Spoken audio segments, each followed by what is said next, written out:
Terima kasih masih di Breaking News Kompas TV. Saudara, hingga saat ini kami terus mengabarkan kepada Anda terkait dengan kedatangan Presiden Erdogan bertemu dengan Presiden Prabowo Subianto di Istana Bogor, Jawa Barat. Terlihat bahwa ada beberapa atraksi yang disiapkan di depan pintu Istana Bogor untuk menyambut kedatangan Presiden Erdogan. Salah satunya adalah seperti yang dilaporkan oleh jurnalis Kompas TV Wulan Sabtu Hadi tadi, bagaimana proses penyambutan salah satunya dilakukan oleh siswa SMP yang nantinya akan mengibarkan bendera Turki dan juga bendera Indonesia ketika Presiden Erdogan tiba di depan pintu Istana Bogor, Jawa Barat. Terkait dengan pengamanan, saudara, seperti yang dilaporkan bahwa pengamanan begitu ketat di mana 3 matra TNI, Angkatan Darat, Angkatan Udara dan Laut selain melakukan atraksi di depan pintu Istana Bogor juga melakukan pengamanan ketat terkait dengan kedatangan Presiden Erdogan ini. Terlihat ada personil Pas Pampres yang ikut berjaga mengamankan. Selain mengamankan masyarakat yang ingin menonton langsung, menyaksikan langsung kedatangan Presiden Erdogan, juga mengamankan persiapan dan kegiatan yang dilakukan masyarakat sekitar dalam rangka kunjungan ini. Dan saudara, saat ini kita sudah bersama dengan pengamat hubungan internasional Alexius Jemadu untuk membahas terkait kerjasama apa yang paling strategis yang bisa dilakukan bersama Turki terkait hubungan bilateral antara Indonesia dan Turki. Selamat pagi Mas Alexius Jemadu.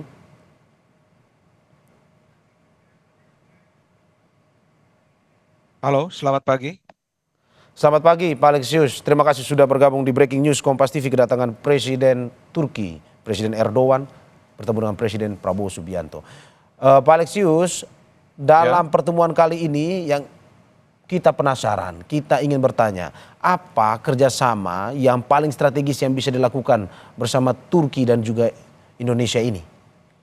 Ya, ada beberapa hal yang bisa kita duga menjadi topik pembicaraan antara Presiden Prabowo dan Erdogan ya. Pertama, kerjasama pertahanan itu kita melihat Turki adalah salah satu anggota NATO yang juga cukup maju di dalam industri pertahanan ya. Mungkin itu akan dibahas dan kita melihat bahwa Presiden kita juga sangat menekankan kemandirian kita di dalam pengadaan alutsista dan Turki bisa menjadi satu mitra kerjasama yang banyak membawa manfaat bagi Indonesia dan agar Indonesia bisa melanjutkan diversifikasi alutsistanya ya, tidak hanya bergantung kepada satu negara misalnya Amerika tapi juga negara-negara lain, dan Turki bisa menjadi satu pilihan yang menarik bagi Indonesia karena kemajuan teknologi pertahanan yang dimilikinya.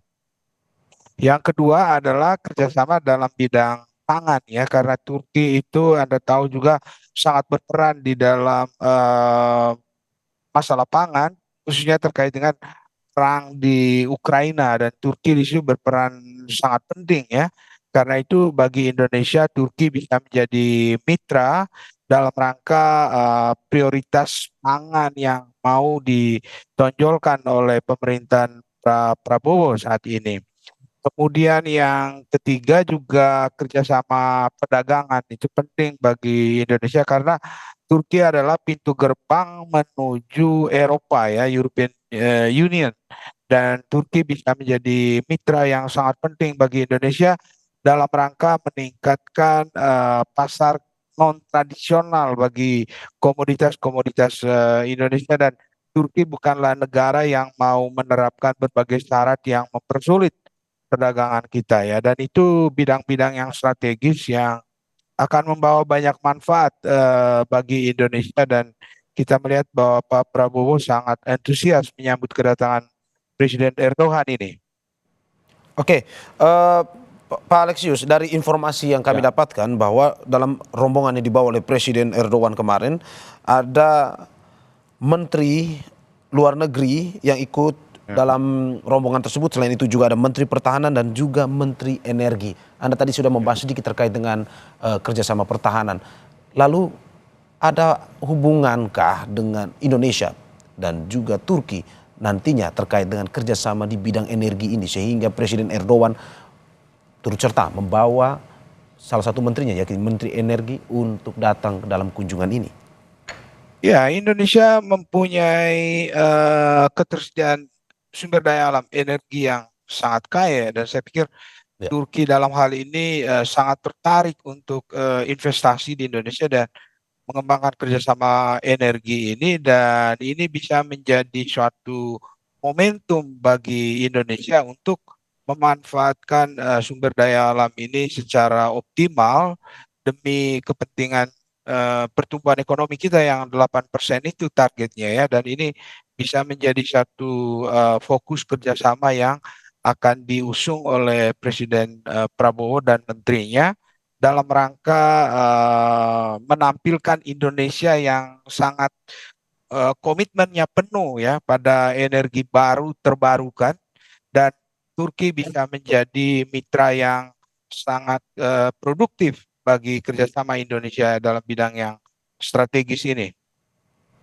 Oke, kalau Pak Alexius, ini kalau Ya. melihat bahwa realisasi dari investasi yang dilakukan oleh Turki, ini Turki punya peringkat 44 realisasi investasi di Indonesia. Apakah mungkin dengan pertemuan ini, kunjungan ini, membuat kerjasama juga semakin meningkat atau bagaimana? Ya, saya cukup optimis ya dengan melihat kesungguhan Pak Prabowo di dalam menangani bidang energi ini, dan ini bisa menjadi momentum akan meningkat ke depannya sepanjang kita di dalam negeri juga mengadakan pembenahan karena kita bersaing juga dengan negara-negara ASEAN lainnya dalam rangka menarik investasi asing ini. Karena itu pekerjaan rumah di dalam negeri, efisiensi anggaran, ya, transparansi dan keamanan, saya pikir di bawah Presiden Prabowo itu semua itu bisa dijamin dan dia ingin meyakinkan mitra dagangnya ini Pak Erdogan ini bahwa Indonesia layak menjadi tujuan investasi dari Turki. Indonesia like jadi tujuan investasi dari Turki. Pak Alexius tahan Betul. sebentar karena breaking news akan kembali usai jeda.